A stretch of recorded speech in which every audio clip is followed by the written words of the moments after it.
BNP যেই প্রস্তুত করেছে যে নেতাকর্মীদের এখানে ভিন্ডা করার জন্য আমিও সেটা অ্যাকচুয়ালি আমি পর্যবেক্ষণ করার জন্য অল্প সময়ের জন্য এসেছিলাম।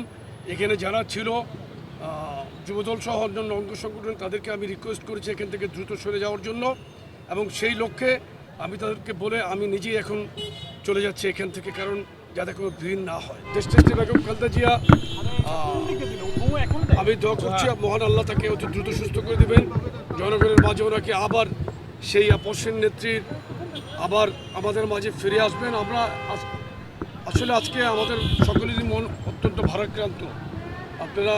আপনাদের মাধ্যমে দেশবাসীর কাছে প্রিয় নেতা জনাব তারেক রহমান দোয়া চেয়েছেন, আমিও আপনাদের মাধ্যমে দেশবাসীর কাছে দোয়া চাই এবং যুবদলের নেতাকর্মীদের প্রতি এখানে নির্দেশনা যে আপনারা অযথা ভিড় করবেন না। অবস্থার অবনতি কোনো সেটা অ্যাকচুয়ালি যারা ডাক্তাররা এখানে দায়িত্ব পালন করছেন তারা তো ভিতরে আছেন। আমরা এটা বলতে পারি আমরা আশাবাদী মহান আল্লাহ আমাদের প্রতি কোটি কোটি মানুষের এই দোয়া মহান আল্লাহ ইনশাল্লাহ কবুল করবেন। আপনার কাছে জানতে চাই যে খালেদা জিয়াকে কি উন্নত চিকিৎসার জন্য দেশের বাইরে নিয়ে যাওয়া হবে কিনা, এমন কোনো সেটা ফিজিক্যাল কন্ডিশন এরকম থাকলে হয়তো সে সিদ্ধান্ত হতে পারে। আমরা দেখেছি যে বিএনপির পক্ষ থেকে বলা হয়েছে কোনো ধরনের নেতাকর্মী যেন এখানে ভিড় না করে। আসলে এই পরিপ্রেক্ষিতে সারা দেশের মানুষ মুখিয়ে আছে খালেদা জিয়ার দিকে। আসলে যুবদলের প্রেসিডেন্ট হিসেবে আপনার কি বার্তা থাকবে? আমিও একই কথা, বিএনপি যেই প্রস্তুত করেছে যে নেতাকর্মীদের এখানে ভিন্ডা করার জন্য আমিও সেটা অ্যাকচুয়ালি আমি পর্যবেক্ষণ করার জন্য অল্প সময়ের জন্য এসেছিলাম।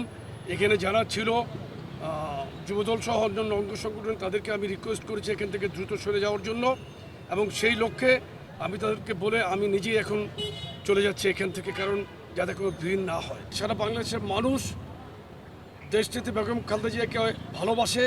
সারা বাংলাদেশের মানুষের আজকে আপনি ফেসবুক, ইনস্টাগ্রাম যে কোনো জায়গায় যদি আপনি সোশ্যাল প্ল্যাটফর্মে যান দেখবেন শুধু খালেদা জিয়ার ব্যাপারে সাধারণ মানুষের কি মন্তব্য, মানুষের কি মনের আবেগ আকুতি, আমরা সেটা নিয়েই কিন্তু দেখছি যে সারাক্ষণ প্রত্যেকটা বাড়িতে আলোচনা, গৃহবধূদের আলোচনা, আমার বাড়িতে আলোচনা, মহল্লায় আলোচনা।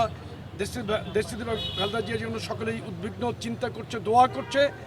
মহান আল্লাহর কাছে আমরা দোয়া করি আল্লাহ ওনাকে পরিপূর্ণ সুস্থ দান করে, ওনাকে দীর্ঘায়ু দান করে, ওনাকে আবার বাংলাদেশের মানুষের কল্যাণে মানুষের পাশে ওনাকে রাখবেন।